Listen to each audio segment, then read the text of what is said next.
The self is like a phantom, a dream, a bubble, and a shadow.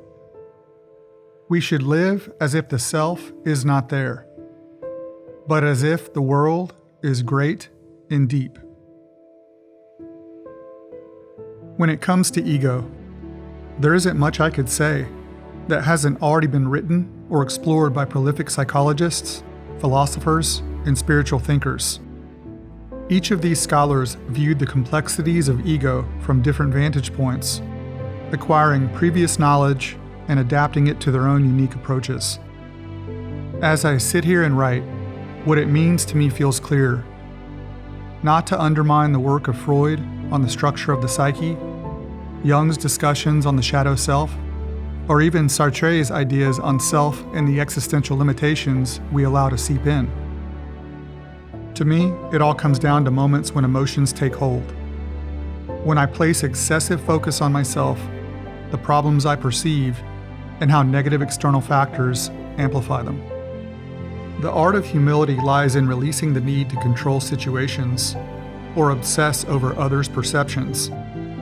For me, keeping the ego in check requires an element of internal control, actively managing our thoughts and dictating our attitude in any given set of circumstances. Instead of worrying about controlling the external narrative, we focus on shaping the internal one. I cannot envision a life completely free of anger, fear, pride, jealousy, or self-doubt. These emotions are an inherent part of being human, the negative components that tempt us to veer off track each day. Despite possessing these traits, I do know where my focus should lie. If you have ever felt guilty or ashamed after an angry outburst, regretted saying something that hurt someone, or felt that in your past you acted less maturely than you should have, then you understand too. Being human means living daily with the inherent potential to do something we are not proud of, taking 2 steps back while also possessing a natural inclination to learn, improve, and take steps forward. In our fallible nature, humanity has achieved incredible milestones. We possess higher brain functions, the ability to learn, adapt, and communicate in complex ways that set us apart from other species. We have explored the depths of the ocean, ventured into space, and made technological strides that were inconceivable just decades ago. These capabilities are gifts, and alongside these gifts lies our greatest flaw, the ability to succumb to the negative aspects of our nature. It's a double-edged sword that defines our behavior. We are all wired with the same capability of leaning heavily toward one path or the other. The art in this is being aware and mindful of our thought patterns and managing them internally before they ever have a chance to become an issue. If you are aware of this, those moments when emotions take over and force you into a reptilian-like response, you also have the power to reclaim it. The Cherokee Parable of the 2 wolves perfectly illustrates this inner struggle. A wise old Cherokee chief was teaching his grandson about life. He said, "A fight is going on inside me. A fight between 2 wolves. One is dark, representing anger, envy, jealousy, sorrow, regret, greed, arrogance, self-pity, guilt, resentment, lies, false pride, and ego. The other is light, representing joy, peace, love, hope, humility, kindness, empathy, generosity, compassion, and faith. The same fight is going on inside you and inside every person on this earth." The grandson thought for a moment and asked, "Grandfather, which wolf will win?" The old Cherokee smiled and replied, "The one you feed." How will you feed your light wolf today? Here are a few ways that I'll feed mine. First is meditation. It calms the mind, fosters self-awareness, and strengthens our ability to stay present. This practice sets a strong foundation for staying centered amid life's challenges. Next is watching, listening, or reading something insightful. This brings fresh perspectives and fuels personal growth. Filling your mind with positive, inspiring content encourages a constructive mindset. The next is exercise. This releases endorphins and energizes the body. Physical activity not only boosts mood, but also strengthens our resilience in facing everyday stressors. Next, I'll do daily check-ins with family and friends to nurture connections and build a support network. A strong support system fosters mutual kindness and empathy, allowing you both to offer and receive compassion in times of need. Next, gratitude journaling. This shifts the focus to the positive, reducing stress and improving mood. By actively seeking moments of gratitude, we train our minds to see abundance rather than lack. Lastly, prayer. Prayer is really important. It invites reflection, hope, and compassion for others. Prayer, or moments of stillness and connection, allow us to draw on strength beyond ourselves.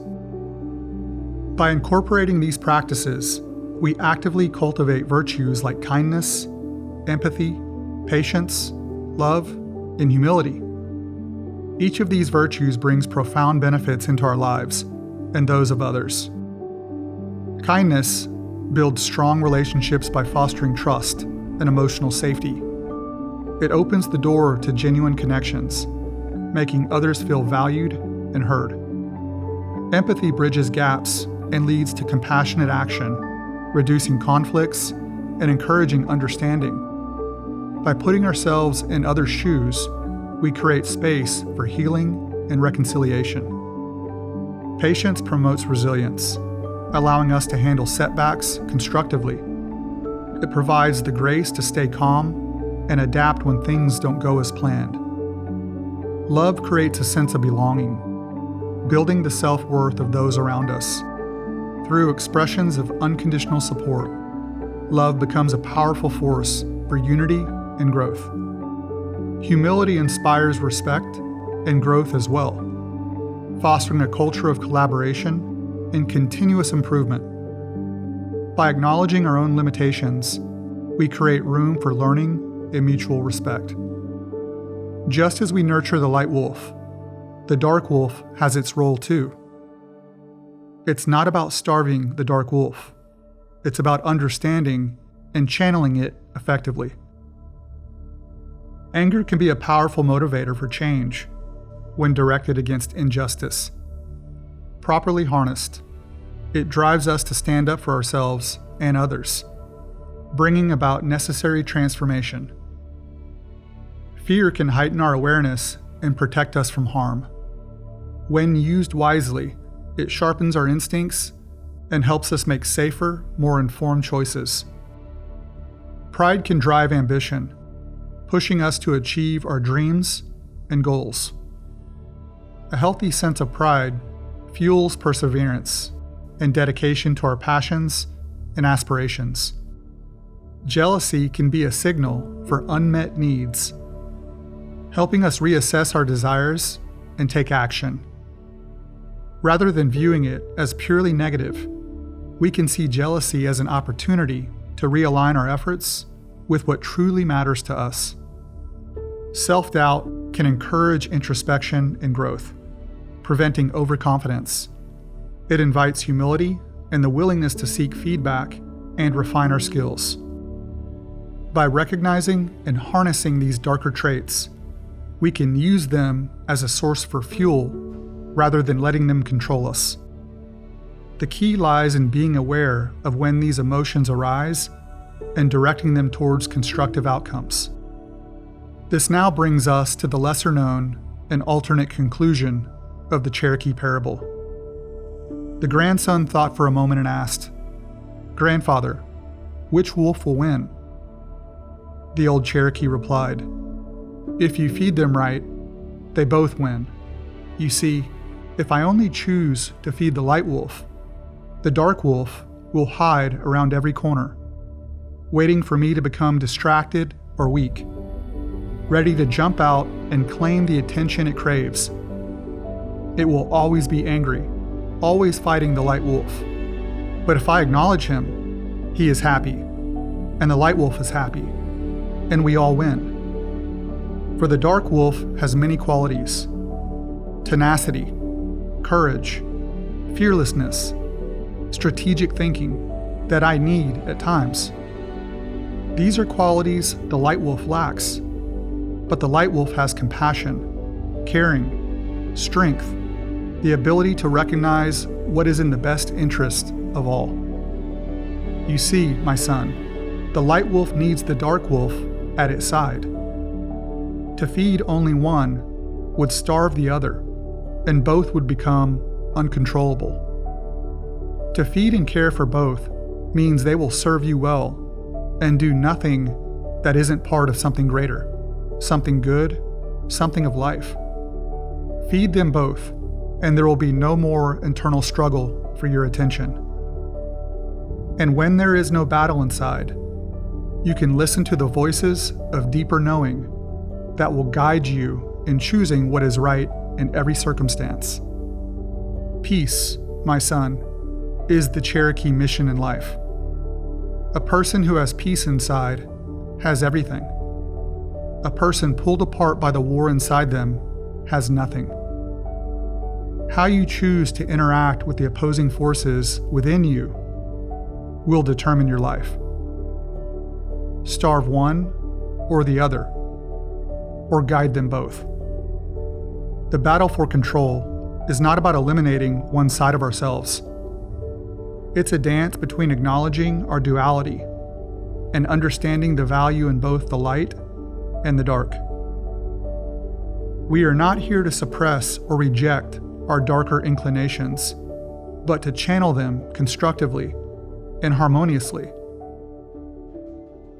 It is in finding this balance that we regain control over our thoughts, emotions, and actions.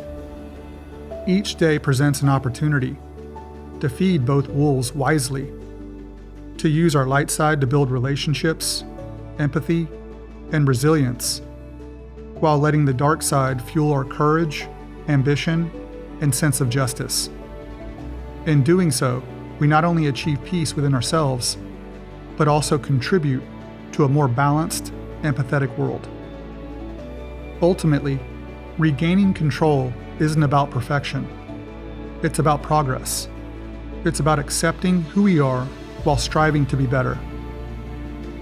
So as you navigate this journey, remember that you hold the choice to guide both wolves. With that choice, you can create a life of harmony, strength, and peace.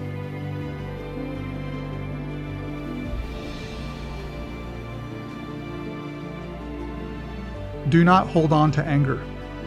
Do not harbor resentment, for it will only hurt you in the end. Instead, cultivate compassion and understanding towards yourself and others.